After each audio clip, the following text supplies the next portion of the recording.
Good evening, everyone, and welcome to the Libra Lounge with Keisha podcast. Tonight, we're doing something a little bit different. Usually, we have a show that's filled with celebrity news and gossip, pop culture, and special guests. But recently, it was brought to our attention the story of one Marion Bud Hunter. He has been serving a 26-year-long sentence for a crime that he says that he is innocent of. We took a trip down to Gatesville Prison, and this is the interview with Bud. All right, Bud, you ready? Yes, ma'am. Okay, can you state your name, age, and tell us why you're here? Marion Bud Hunter, and I'm 44 years old, and I'm here for capital murder. Okay, so tell us a little bit about your life before your arrest. I was living an average teenage life, going to school, playing sports. We had a rap group, you know what I'm saying? I was a people's person. Never That's what been I've in any heard. trouble with, with the law.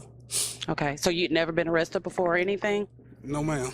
Okay, so you were 18 during the time of your arrest, right? Yes. Okay, so kind of take us through a timeline of the events of the day of the murder. Well, I remember where I was on this day because my sister's birthday is like on August 6th. We had went to Louisiana a day before her birthday, and we came back due to a family emergency on like Saturday night, Sunday morning. And then that same day we got back, one of my friends was arrested that night. So he got locked up. We had his truck, me and my mother had his truck. So that morning when we got up at Monday morning, September 9th, we got up and took his truck back to his sister's house. And from that point on, me and my mother and them was staying with a friend of mine named Steven. And all day we lounged around, lounged around all the way to about between 5 and 6 o'clock. And when his mother got home, me, my friend Steven, my sister Tanika, my mother, and a friend of the family named Lucretia, we dropped Steven's mother off. It was around 6 o'clock at her sister's house. And from that point on, we took my mother, my sister, my sister, and the family friend Lucretia, we took them to Texas City. And we stayed up there till we stayed up there maybe around 2 hours. We left around in between 8:30 and 9 o'clock. Okay. And then we went to see some girls that stayed in Webster, Texas. And then, after that, when we left their house, it was around probably 10:30, 11 o'clock. We went home, and that was it on that day. And so the murder actually happened in the area of Dobie High School. Yes. And you were in Texas City. Texas City. Okay, that's about a 30-minute difference. Right. That's a 30-minute drive. Right. Okay. So you're accused of murder, but you weren't in that area during the time of the crime. Were there any witnesses who testified in court saying that they saw you in Galveston County and not near Dobie High School? Let's just say it was 8 alibi witnesses that I seen at or around that time the crime took place. 2 of them testified in court. My lawyer never called the other 6. Why not? He working with the state. That's the only way I can put it. You know what I'm saying? Right. I had a court-appointed attorney, and he didn't put up a fight at all.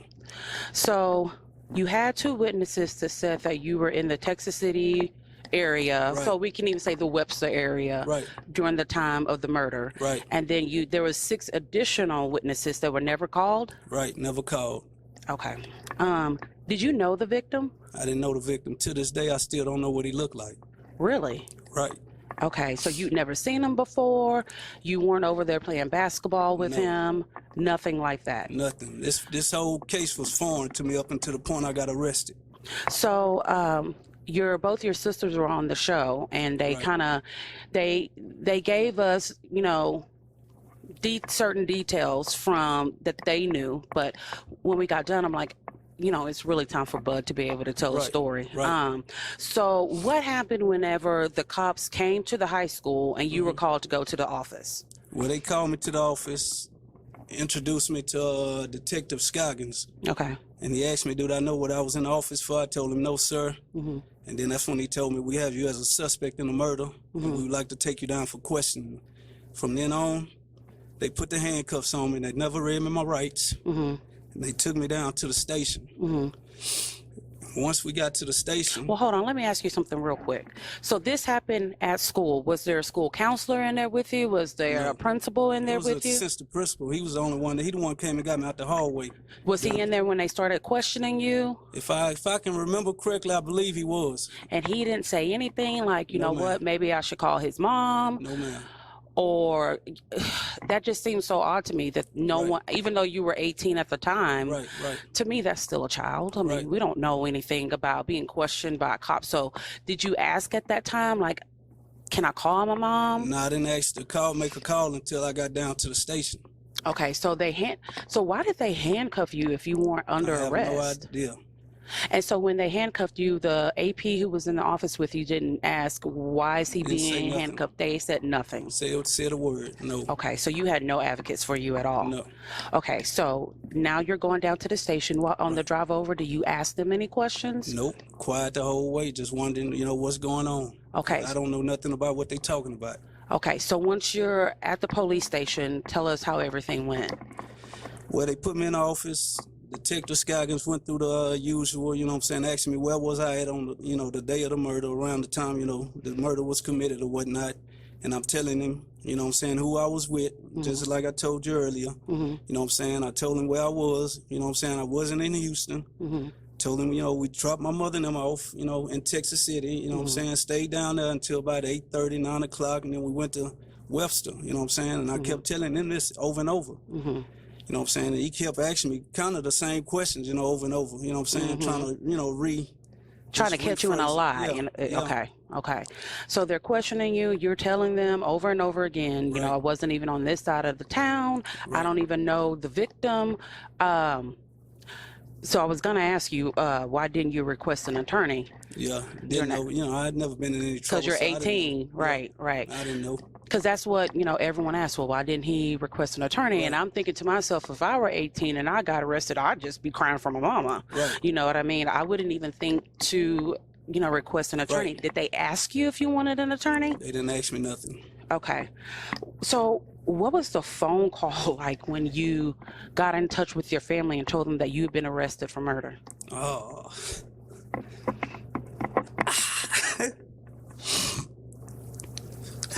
Yeah.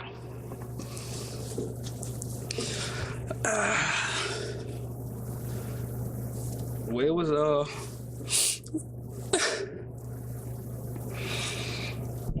I'm sure they were in shock. It was the legal. It's a woman named Faith. She's like a mother to me.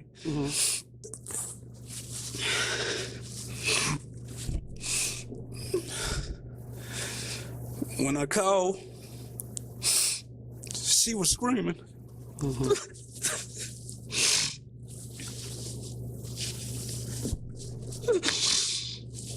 So that's just a family friend. That's not even what your mom. Yeah. I never talked to my mother until she finally came down and visited me. But when they let me talk to Faye, like I say, I called. She was screaming and hollering. You know what I'm saying? Telling me she knows I didn't do it or whatnot. And then she barely can talk, and her son grabbed the phone, and I just told him, I said, man, y'all need to just come down here, and I'll tell y'all. I tell y'all everything that that they took me through or whatnot, and that was it. That was it of the phone call or whatnot. Right. So Yeah. that was the first time that you were actually had any communication with The whole anyone on the time. outside. Yes, ma'am. And I'm sure you had to have broken down because Right. you're being accused of something that you didn't do, and now you're locked up. Okay. So do you think that the court-appointed attorney was equipped to defend you in a murder? No. No, I mean, dealing with this when people like, when you coming from a lower class family and you don't have no money to get no lawyer or whatnot, that's what they sign you a public defender, and a lot of them, they don't do no fighting. They don't try. They just, basically getting a easy and free paycheck, you know what I'm saying? So, like I say, he didn't put up no fight whatsoever. I mean, he told me, you know what I'm saying, once he came to visit me a couple of times, he told me that he been doing law for so many years and that he believed that I'm innocent. You know what I'm saying? He says a lot of people that he worked with, he said I was one of the only ones that he actually believed that was innocent. But he didn't show it. He didn't put up a fight or nothing. Well, I know a lot of times with court-appointed attorneys, they have stacks on stacks on stacks of cases thrown in front of them. But when you're, doing a murder trial, I mean, that takes a lot to have to go hunt down witnesses and, even sometimes you have to have a psychiatrist testify or come to see you. And yeah, you're right. All of that is a lot of money. So, okay. Right now, do you feel as though you were a target? Nah, I wouldn't say I was a target, because like I say, it was one witness that actually pointed me out at school. You know what I'm saying? And I'm thinking there's something fishy with that, because you know what I'm saying, he also pointed another dude out and said that he was with me, and I didn't find this out till probably after a while after I had been locked up, because I saw the individual. You know what I'm saying? Me and him became friends at the beginning of the school year, and he had come down from New York. You know what I'm saying? I remember him telling me this when we met, and he'd come down from New York, you know what I'm saying, like a day before school had started to stay with his sister. So the witness, like I say, he pointed me out, and they came and got me, also, but he got proof that he was in New York when this happened. How did the other person look, who they said was? He was a tall, he tall, dark-skinned dude, probably about 6 feet, 6'1", somewhere around there. So y'all look nothing alike? Nothing alike, no. But he's saying it was, they saying it was 2 people who committed this crime, you know what I'm saying? Well, it was 3. One of them sat in the car, two got out the car. And like I say, one of them, they say the shooter was somewhere like 5'5", 5'6", you know what I'm saying? But you're not. not. I'm 5'11" at the time, you know what I'm saying? I was arrested. And then they say he was fair complexion, and they say the second dude, the accomplice, he was like in between like 5'30", 5'11", 6 foot, somewhere around there. And he was dark skinned. Okay. Let me ask you this, and you don't have to answer, but do you think that, was there a situation where you were talking to someone else's girlfriend? Was there any kind of maybe a drug deal that went wrong, or any issues with money? Why do you think that they were so adamant that it was you? I have no idea on that, because I sure wasn't into no drugs. Never sold drugs before in my life. And the dude, like I say, the witness that actually pointed me out, I don't even recall seeing him at school, even when they come to testify in my trial. I seen him. I don't even recall seeing him at school. You know what I'm saying? So I don't know if I didn't talk to a few girls that went to the school, but I don't know if he had any dealings with them. Not that not that you're aware of. Yeah. Okay. So this witness says that he saw you pull the trigger. Yes. And the victim was shot in the head, correct? Right. Was it that they say that there was a fight? Because the story is that, there was a basketball game going on. So what was the reason behind, the victim getting shot? Well, they say when they pulled up, from what, we hear in the trial, when I, finally went to trial or whatnot, they saying when the suspects pulled up, got out the car, they supposed to shot around, you know what I'm saying? The ball was supposed to roll off to the side, they say. The victim, that he went to get the ball, retrieve the ball, and the shooter, he pulled the gun from his waist, went to the victim and asked him for his keys. You know what I'm saying? The victim kept pushing the gun out, telling him to quit playing or whatnot. They say he did it like once or twice, and then from what my understanding, they probably tussled over the gun or whatever, whatnot, and he pushed him off of him and shot him, and then they supposed to took off running back to the car. So they wanted his keys so they can steal his car? Yes, ma'am. So do you know whether or not once they shot the victim, do you know if they still took his car? No, they say they never took his car. They didn't even take the car. They never even got his keys. Okay. So why were you the only suspect? Because I've heard that there was a police lineup. You were not identified as being at the scene. Right. So it seems like there's like gaps in the story. You know what I mean? From even their side, it's just like a big question of why. Okay, supposedly someone shot the victim because they wanted his car, but then when they shot him, they didn't even take his car.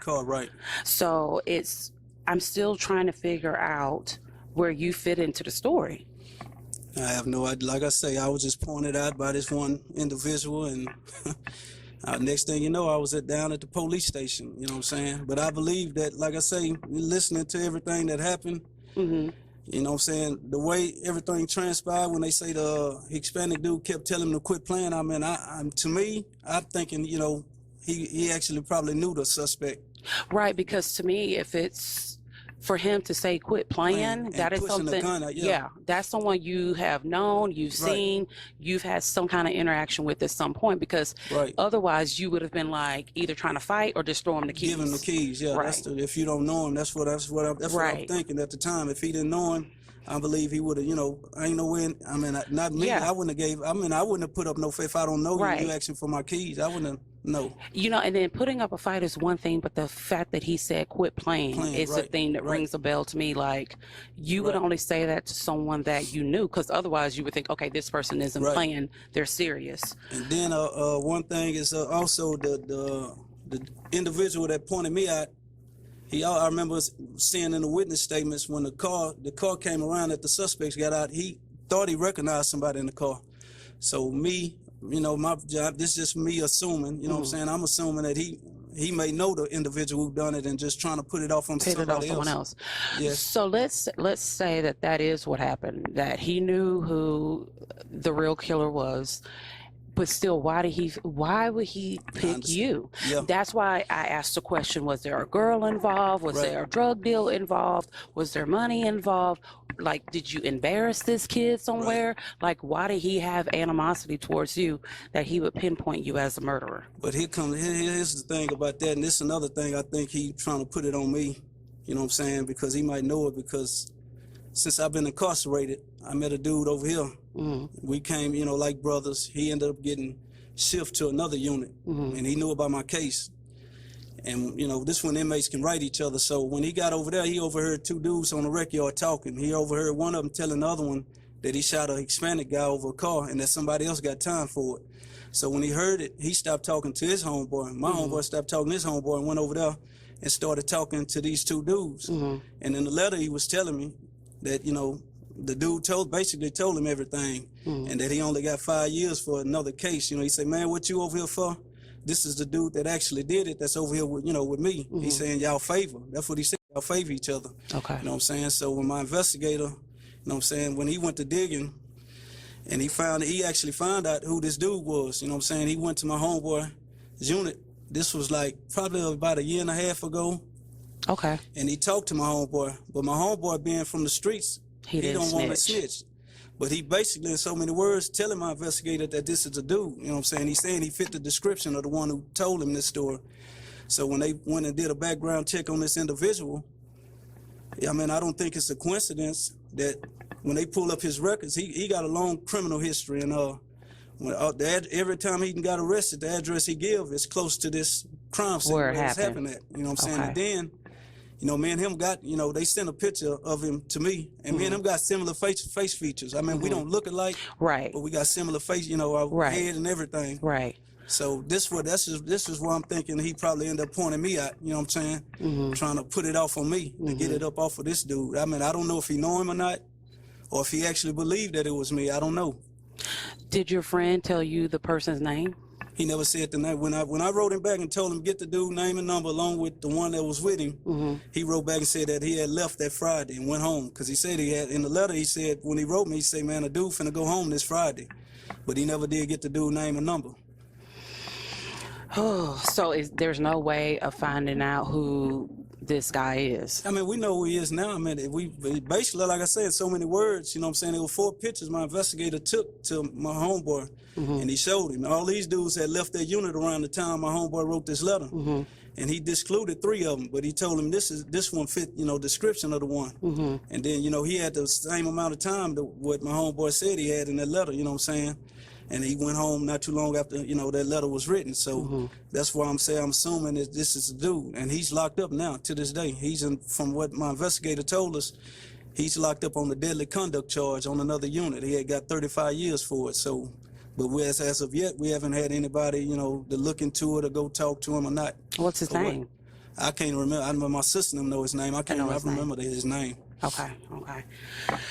So during the trial, what are some things that you wish were pointed out? First of all, and now looking back on everything, I believe it was done on purpose. The 3 witnesses that came to line up and never pointed me out. They didn't ask them to identify me in trial. They only asked this one witness that pointed me out. They never asked them. And even when my investigator talked to these 3 witnesses not too long ago, they said that if they would have asked them to identify me in trial, they wouldn't have been able to identify me. Right. And if a jury is hearing this and they can't point me out in trial, I look at that's acquittal. Right. You got 3 witnesses, but you got this one witness, and then I hate that he never did question him about the other dude that he pointed out and said, to show that he's not reliable. You know what I'm saying? He was for sure, it was, the other dude that was with me. And he was in New York when it happened. So I wish all this would have came to fruition. And then another thing that's key in this here is they presented a composite sketch to the jurors. It was on a 5x7 sheet, and it looked just like me. Talking about just like me, but the original composite sketch they had when I was arrested, it was on a regular sheet of paper, and it had the height of the suspect on there, 5'5", 5'6", and it didn't look nothing at all like me. And so there was a big difference between the 2 pictures. Right, and so my mother, it didn't dawn on me until after trial when I called home and my mother asked me, where did they get that composite sketch? It looked, it looked just like you, because they showed it to the jurors, and these jurors looking at it and looking at me. Right. They looking at it, looking at me. So my mother asked me where did they get it from, because they seen a composite sketch that they had when I first got arrested also. And it dawned on me, like, I say about 4 months before my trial, some detectives come into the cell block that I stayed on, and they pulled half the tank out. And I was one of the half, and they took pictures of us up close, and that's where they got that picture from. Wow. Okay. And then we also found out that during the pre-trial hearing that my original files were lost. They couldn't find them. What do you mean they were lost? They lost them. During pre-trial hearing, the judge set the trial off a week to give them time to find the original files that was missing. So when I got back to the cell block, I called home. My mother called my investigator on 3-way, and when we told him what was going on, this was the exact words. He said, "Oh, yeah, hell, they finna have to let him go." You know what I'm saying? If they can't find his files, they gonna have to let him go.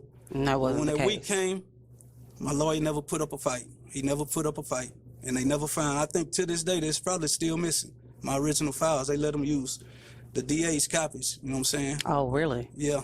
So let me ask you a question. I know your sister said that, I'm going to go back a little bit, that when the cops came to your school, when they arrested you, and, when they were questioning you, that one of the cop detectives was on the computer typing. Typing, right.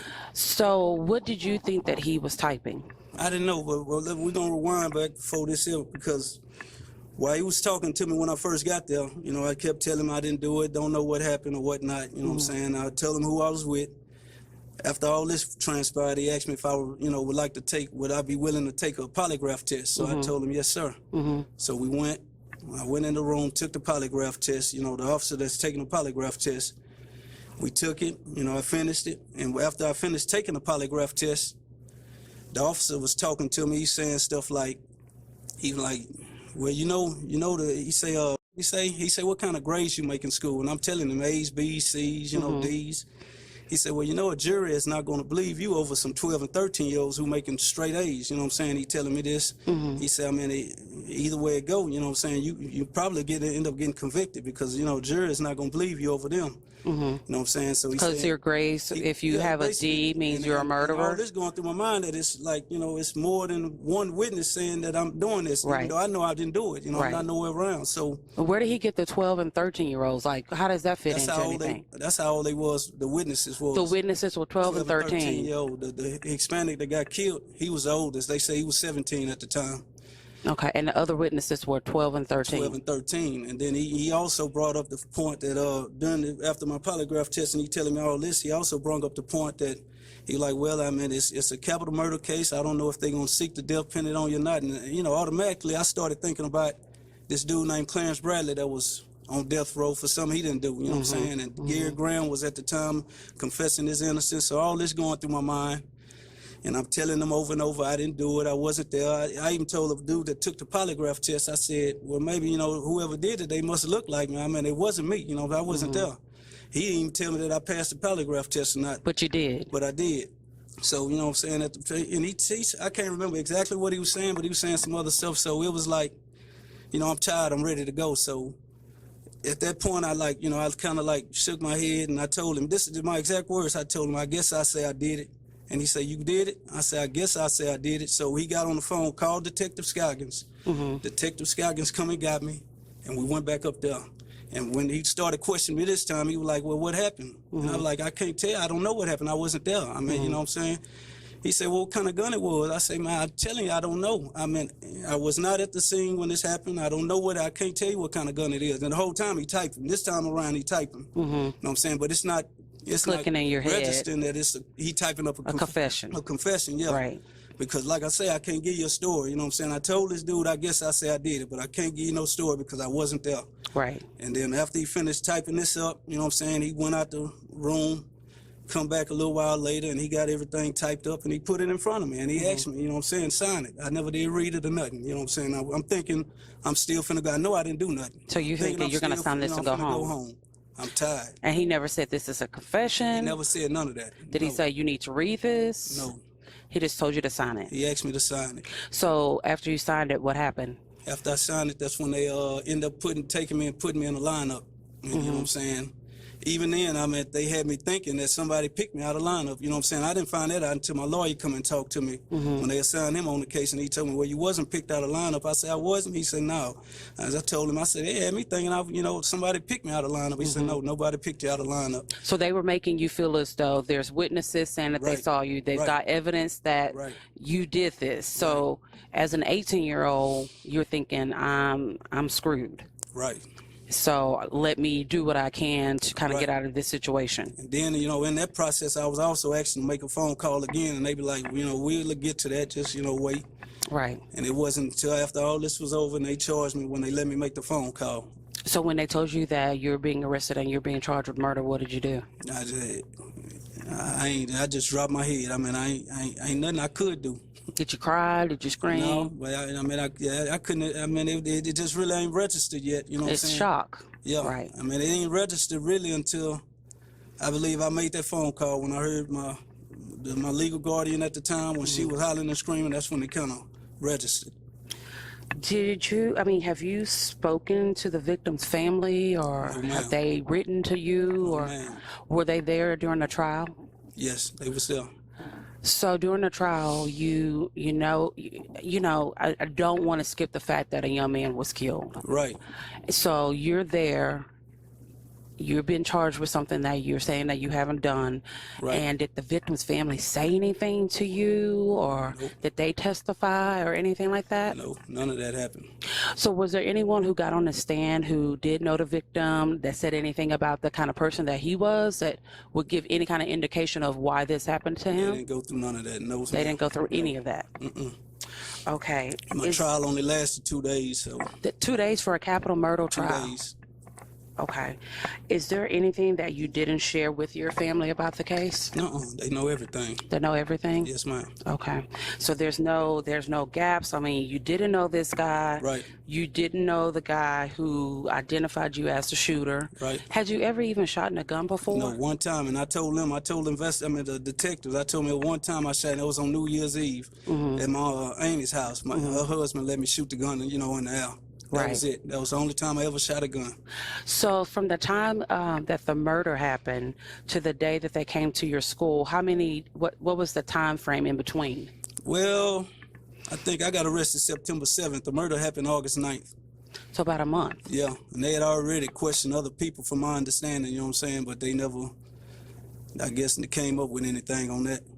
So had you even heard about this murder that had happened? Heard nothing. Right. Like I say, it was foreign to me when they first came to me and arrested me and said they would take me down to question. That was the first time I heard anything about a murder. Okay.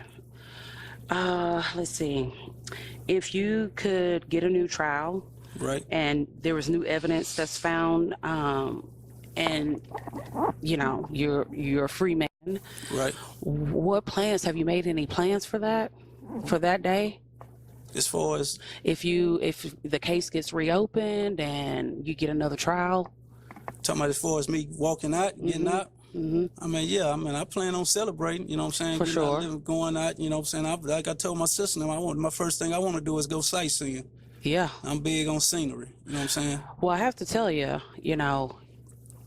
even though you're here, right outside of here is beautiful. Right, right, I mean, it's hill country. right, There's, I mean, we saw deer and everything. right. So what now? So what is your goal? Are you trying to get someone to reopen your case? Yes, ma'am. Yes, ma'am.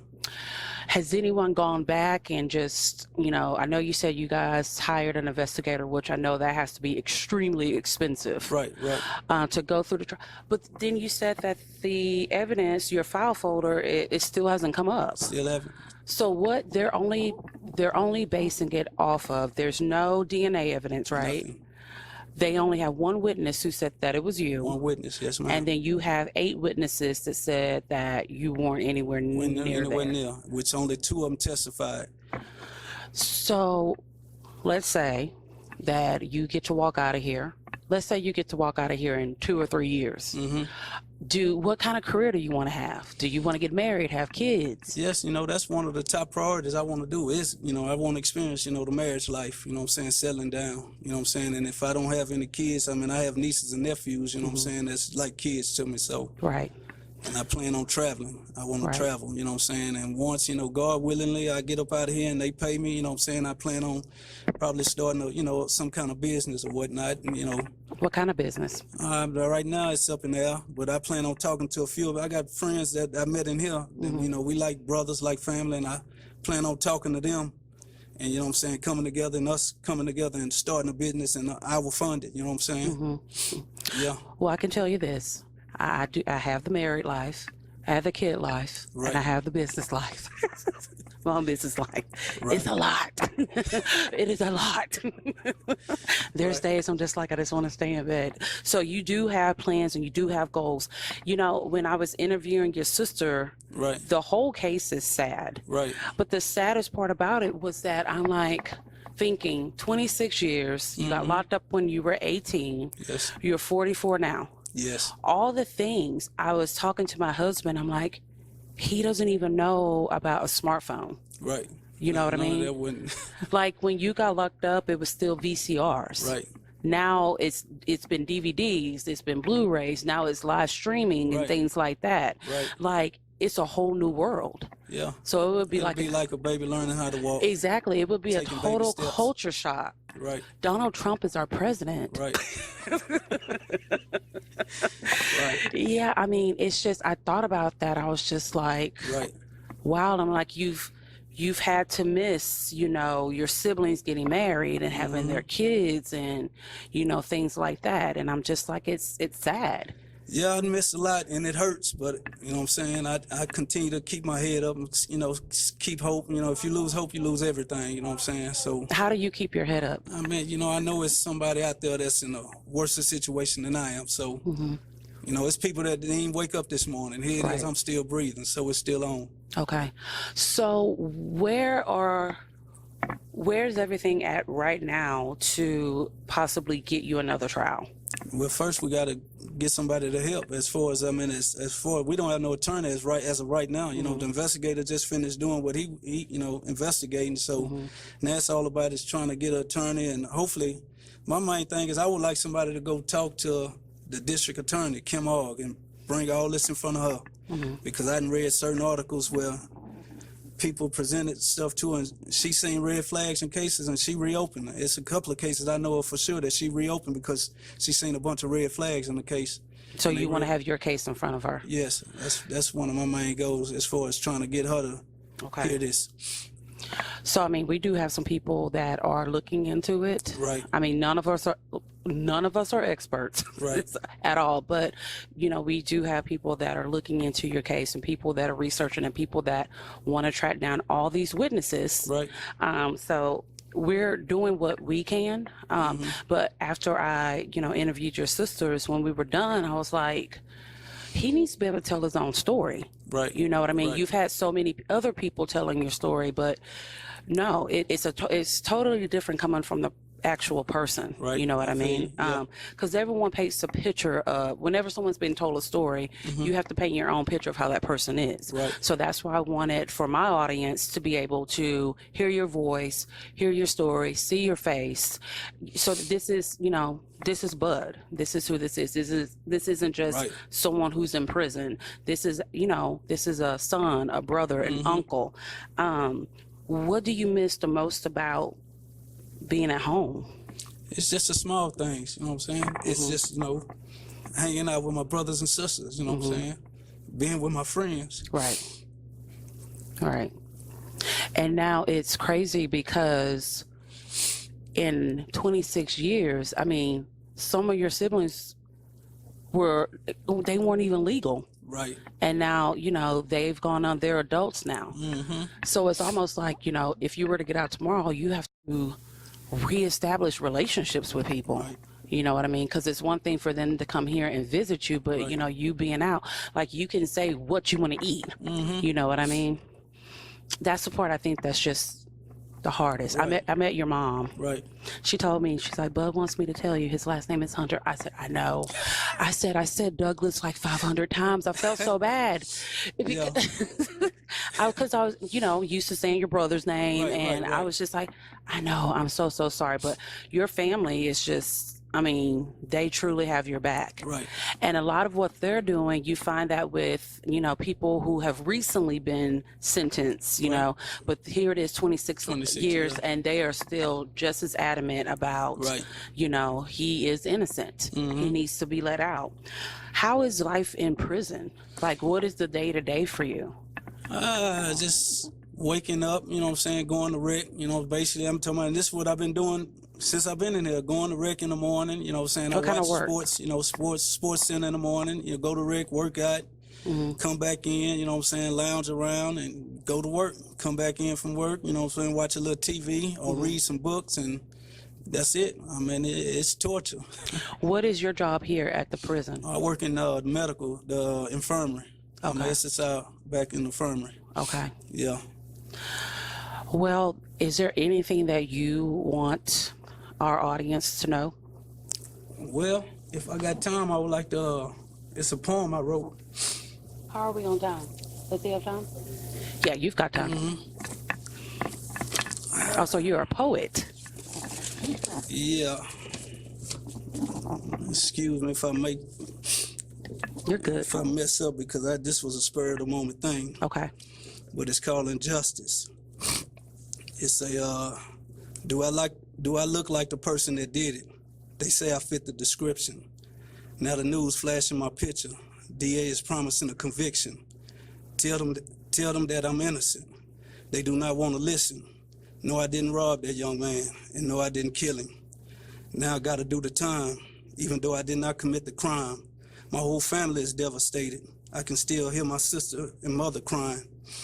Mail call, I'm getting obituaries. I got family members out there dying, and I can't say goodbye because the injustice system say I got too much time. Injustice. Why does the Statue of Liberty wear a blindfold over her eyes? Because she don't want to see this injustice. And why won't they listen when we speak and try to tell our side of the story? Because deep down inside, they don't trust us. I don't claim to have no blemishes, but truthfully, I'm innocent. And once the world is exposed to that, I hope and pray that y'all embrace me. False accusations sent me to this penitentiary, where I became a man and learned what a godly man should be. Born in a lower class the world knows as poverty, so I never had a fair shot at justice and equality. My mind and my skin they hate. Till this day, they still boosting up conviction rates. They lock us up and throw us away. Now tell me, how does that rehabilitate? They deny us on parole dates, set us off 3 to 5 years and expect us to be okay. These steps are not easy. This walk is not a piece of cake. My faith is in my Heavenly Father, and believe me, I'm gonna be free one day in justice. Do you think that you are a victim of being black, being a male, and being from economically disadvantaged? Yes. And it goes on a lot. It's been going on since I was born, before I was born. It still goes on now. Today, that's what I'm saying. It's still going on right now to this day. It is. I have two brothers. They are 24 and 25.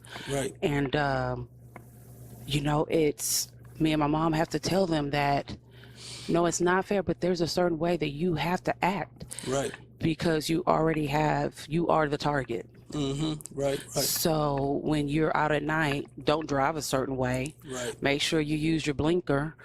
Make sure you're not on a certain side of the town, because just for the simple fact that you are a black male, that's two strikes against you. And now I'm not saying the whole world is like that, but Right, it right. does It is happen. out there, yeah. It really does happen. Do you have nephews, right? Yes. Do you hope that they're being taught to Right. be careful, to know how to talk, how to act, where to be Right. at the right time? Yes, and I can't wait to get out where I can lace them up on a bunch of things. So Right. Do you fear for them? yes, sometimes. I mean, they're young now, but I have the oldest one is like, I believe he's 16. But yes. Yeah. It's scary. Do any of your nieces and nephews, have they ever asked you themselves why you're here? Yes, and I tell them the truth. And what do they say? I mean, it's to the point where they really don't understand, you know what I'm saying? Right. But they know Uncle Bud is innocent, you know what I'm saying? I'm in there for something I didn't do. Right. Right. It's a sad situation because they only know Uncle Bud Right. here. Right. You know what I mean? What kind of sports do you like? I know you say you get to watch sports. Basketball. Basketball. Football, I watch all that. Played basketball when I was out there. So since you've been locked up, how has your record been, your behavioral record? I got a good disciplinary record. I mean, I catch a few minor cases. I haven't caught one in a while, but like I say, I since I've been in prison, I haven't even been in a fight, let alone an argument. You know what I'm saying? I'm talking about I get along with everybody in here. I'm a people's person. Right. Talking about even the officers, I get along with everybody. When are you up for parole? Well, they gave me the sentence where I have to do 35 years before I even come up. So you have to do 35 years Yes. before you even come up. So it is totally up to finding the right people That's it. to get your story out there, which is why we're here. So maybe the right person hears it Right. and says, okay, let me look into this story. And I believe God is working. He's working his magic, and he's working through y'all. I hope so. Right. That's all the questions I have for you. If there's anything else you want to say, if your I know your family is going to be watching, but Right. anything you want to say to them? I just appreciate it.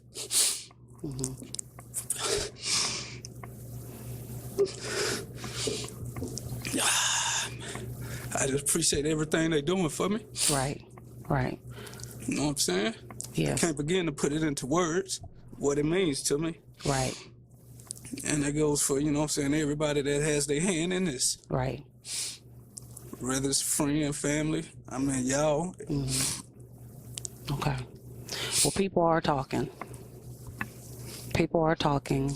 I do have some friends that are looking into things and trying to see what we can do. I have the gift of gab. I'm just a blabbermouth. So if that's what I can do to get your story out there and to Right. continue to tell people about your story, that's what we'll do. So it's okay. Justice is going to come. I appreciate It it. has to. Okay? And we're going to get your story out there, and we're going to keep telling it again and again and again and again till somebody who knows somebody that can help steps up to the plate. I appreciate you letting us come down here and hear your story. And I appreciate y'all again, No problem. you and your husband. Oh, yeah, him. No problem. And I firmly believe, I was actually talking to my mom, and because today's my birthday. So she was like, well, what are you Happy birthday. doing? Thank you. And I was like, well, Happy this is what we're birthday to doing. Thank you. I'm like, what are you doing? I'm like, well, this is what we're doing. And she kind of looked into this, and she's like, that is crazy. Right. And it just, Right. everyone that we have told, it's just like everyone has this look on their face like, how? And it's the same in here, you know, when I tell my story to people in here, like inmates, even officers, and it's a lot of them, believe it or not, all of them believe that I'm innocent. You know what I'm Right. saying? And they see the way I carry myself around Right. here. So, Right. I mean, if you knew me and knew the character I possess, Right. you knew I couldn't have had nothing to do with this. Right. Because that was cold-blooded right there, what just shooting him like that on a basketball court, and Right. there has to be something more to it. It just doesn't make any sense at all. Right. Okay, well, that's our time. I sure appreciate it. All right, thank you so much. Keep Take you care. all in my thoughts and prayers also. Same. And we'll keep working out on our side. I sure appreciate So it. just keep the faith. I will. All right, thanks, bud. All right. Okay. Take care. You too. Bye-bye. We hope you enjoyed tonight's special episode of the Libra Lounge with Keisha. We will continue to follow Bud's case in a special series focusing on the efforts in getting Bud a new trial. Stay tuned. Make sure you subscribe to our YouTube channel, like us on Facebook, follow us on Instagram, and also subscribe to us on iTunes, the TuneIn app, and the Laughable app. Tonight's episode was brought to you by Sassy Class Boutique. Shop with us in store Tuesday through Saturday at 3709 Fatter Drive in Dickinson, or shop with us anytime by going to www.sassyclassboutique.com. It's the Libra Lounge. The Libra Lounge. Ooh.